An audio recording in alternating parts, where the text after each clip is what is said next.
Really really really first டைமா நான் இந்த படத்தோட ட்ரெய்லரை பார்க்கும்போது சீரியஸ்லி செம்ம ஷாக் ஆயிட்டேன். ஏன்னா இந்தியன் டேரக்டர் தான் டைரக்ட் பண்ணியிருக்காங்களா இல்ல வந்து ஹாலிவுட் டேரக்டர் டைரக்ட் பண்ணிருக்கலாம்னு வந்து ஒரு டவுட் சத்தியமா எனக்கு வந்துச்சு.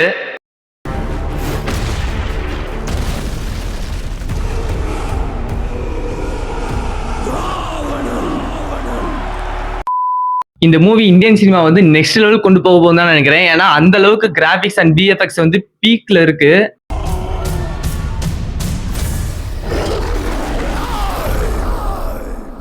இத்தனை நாளா நம்ம ராவணனை ஒரு வில்லனா தான் பார்த்திருப்போம். வில்லனா பார்த்திருப்போங்கிறத விட வில்லனா தான் நமக்கு எல்லா மூவிஸ் அண்ட் சீரியல்லுமே காமிச்சிருப்பாங்க.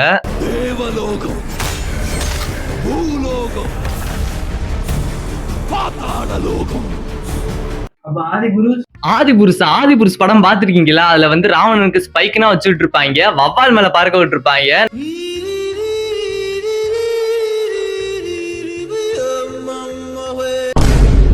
நம்ம தமிழ் சினிமால அண்ணாத்த படத்தை எப்படி பார்த்தோமோ அந்த மாதிரி தான் ஆதிபுருஷமே பார்த்திருப்பாங்க.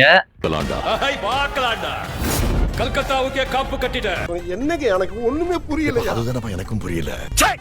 சிம்பிளா சொல்லணும்னா அது ஒரு படமே இல்ல, நாடகம் தான். சோ ராவணன் மாதிரி ஒரு கேரக்டருக்கு யாஸ் மாதிரி ஒரு ஆக்டரை வந்து இந்த படத்துல வந்து அசைன் பண்ணிருக்காங்கன்னா அந்த ராவணன் கேரக்டருக்கு எவ்வளவு இம்பார்ட்டன்ஸ் கொடுத்திருப்பாங்க இந்த படத்துல. கண்டிப்பா ராமனுக்கு எவ்வளவு இம்பார்ட்டன்ஸ் கொடுத்து இந்த படத்துல காட்டுறாங்களோ அதே அளவுக்கு ராவணன் இந்த படத்துல காட்டிதான் ஆகணும். இல்ல ஒரு படி மேலே வச்சுதான் காட்டணும். இப்பயே நிறைய பேர் அடிக்க ஆரம்பிச்சிருவீங்க, என்னடா ராவணனை பத்தி இப்படி பேசுற, ராவணன் வந்து உயர்த்தி பேசுறேன்னு. சோ இந்த வீடியோ ஃபுல்லா பாருங்க, அப்பதான் ராமன் யாரு ராவணன் யாருன்னு உங்களுக்கு தெரியும்.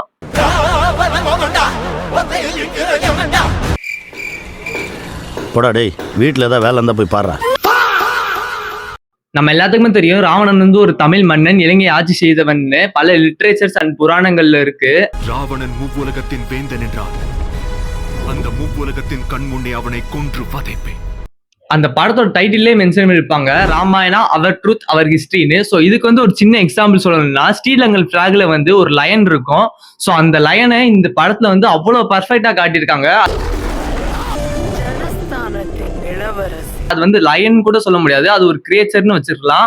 சோ அந்த கிரியேச்சர் வந்து இந்த படத்துல வந்து அவ்வளவு பர்ஃபெக்டா காட்டியிருக்காங்க. சோ அந்த அளவுக்கு வந்து இந்த படத்துல வந்து ஹிஸ்டரியை மெயினா கொண்டு வந்திருக்காங்க. அப்புறம் அந்த புஷ்ப விமானம், அந்த புஷ்ப விமானத்தை கூட அவ்வளவு அழகா காட்டியிருப்பாங்க. அதே ஆதிபுருஷிலேயே பார்த்திருப்பீங்க, வவ்வாலை தூக்கிட்டு வந்து உட்கார வச்சிருப்பாங்க. சோ பேசிக்கா ராமாயணத்தோட கதை என்ன, ராமன் லக்ஷ்மன் சீதை வந்து 3 பேரும் காட்டுக்கு போவாங்க. அப்போது சூர்பனகைன்னு ஒரு பொண்ணு வந்து ராமனனை பிடிச்சிருக்கு அப்படின்னு சொல்லுவாங்க. அவளுக்கு உங்கள் மீது ஒரு மயக்கம். அப்போது லக்ஷ்மன் வந்து நீ எப்படி எங்க அண்ணனை பிடிச்சிருக்குன்னு சொல்லலாம், அவங்களுக்கு கல்யாணம் ஆயிடுச்சுல அப்படின்னு சொல்லிட்டு அவங்க மூக்கையே அறுத்து விட்டுருவாங்க. சோ தங்கச்சியோட மூக்க அறுத்துட்டாங்க அப்படின்னு ஒரு கோவத்தினாலதான் வந்து சீதையை வந்து ராவணன் தூக்கிட்டு போயிடுறாரு. சோ இங்க இருந்து தான் வந்து போரே ஸ்டார்ட் ஆகும். சோ இதான பேசிக்கான ஸ்டோரி எல்லாத்துக்குமே தெரிஞ்சிருக்கும். ஆனா அதே இது கம்ப ராமாயணத்திலையும் வால்மீகி ராமாயணத்திலையும் பார்த்தா ராவணன் வந்து எவ்வளவுக்குள்ள சக்தி வாய்ந்தவன் திறமையானவன் சொல்றதை விட அவ்வளவுக்குள்ள வந்து கெட்டவனாவும் காமிச்சிருப்பாங்க. இத்தனை நாளா ராவணன் வந்து 10 தலைன்னு நினைச்சுக்கிட்டு இருப்பாங்க நிறைய பேரு. ஆனா அது வந்து தலைகள் இல்ல, கலைகள். அவருக்கு வந்து எக்கச்சக்கமான கலைகள் தெரியும். அதுலயே வந்து ஒரு 10 முக்கியமான கலைகள்ல வந்து சேர்ந்து விளங்கி இருப்பாரு.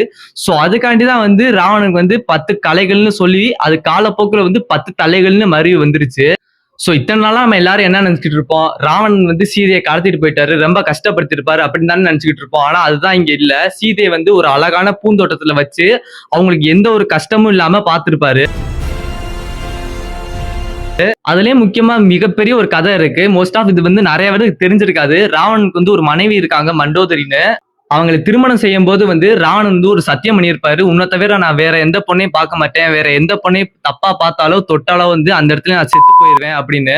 சோ அதனாலதான் வந்து சீதையை தொற்றுக்கவே மாட்டார் ராவணன், தொடாம கடத்திட்டு போயிருப்பாரு புஷ்ப விமானத்துல.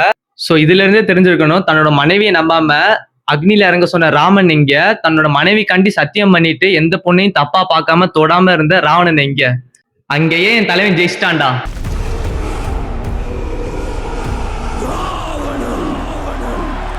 இந்த லெவலுக்கு ராவணன் கேரக்டருக்கு வந்து இவ்வளவு இம்பார்ட்டன்ஸ் கொடுத்து இந்த படத்துல இந்த ட்ரெய்லர்லயே சொல்லியிருக்காங்கன்னா அடுத்தடுத்த கேரக்டருக்குலாம் எவ்வளவு வந்து இம்பார்ட்டன்ஸ் கொடுத்துருப்பாங்க. ஸோ அதை பத்தி நெக்ஸ்ட் வீடியோல போடுவோம். ஸோ இப்பயே நீங்க நினைக்கலாம், என்னடா நீ ராவணன் வந்து உயர்த்தி பேசுற, ராவணன் வந்து தாழ்த்தி பேசுறியா அப்படின்னு. அப்படின்னா எதுவுமே இல்ல, புராணத்துல இருக்கிறது ஹிஸ்டரியில இருக்கிறது தான் சொல்றேன். ஸோ இப்போ நான் சொன்னது வந்து உங்களுக்கு ஏதாச்சும் டவுட் இருந்துச்சுனாலும், இதை நான் ஏதாச்சும் தப்பா சொல்லியிருந்தாலும் அதை கீழே கமெண்ட்ஸ்ல கமெண்ட் பண்ணுங்க. அடுத்தடுத்த வீடியோல வந்து அதை நான் மாத்தி சொல்ல ட்ரை பண்றேன். ஸோ இந்த வீடியோட செகண்ட் பார்ட் வேணும்னா மறக்காம கீழே கமெண்ட்ஸ்ல கமெண்ட் பண்ணுங்க, கண்டிப்பா அப்லோட் பண்றேன். ஸோ அப்புறம் என்ன, நம்மள இன்னும் சப்ஸ்கிரைப் அண்ட் ஃபாலோ பண்ணாம பாக்குறீங்களா? மறக்காம ஃபர்ஸ்ட் அதை பண்ணுங்க. நெக்ஸ்ட் வீடியோ சந்திப்போம்.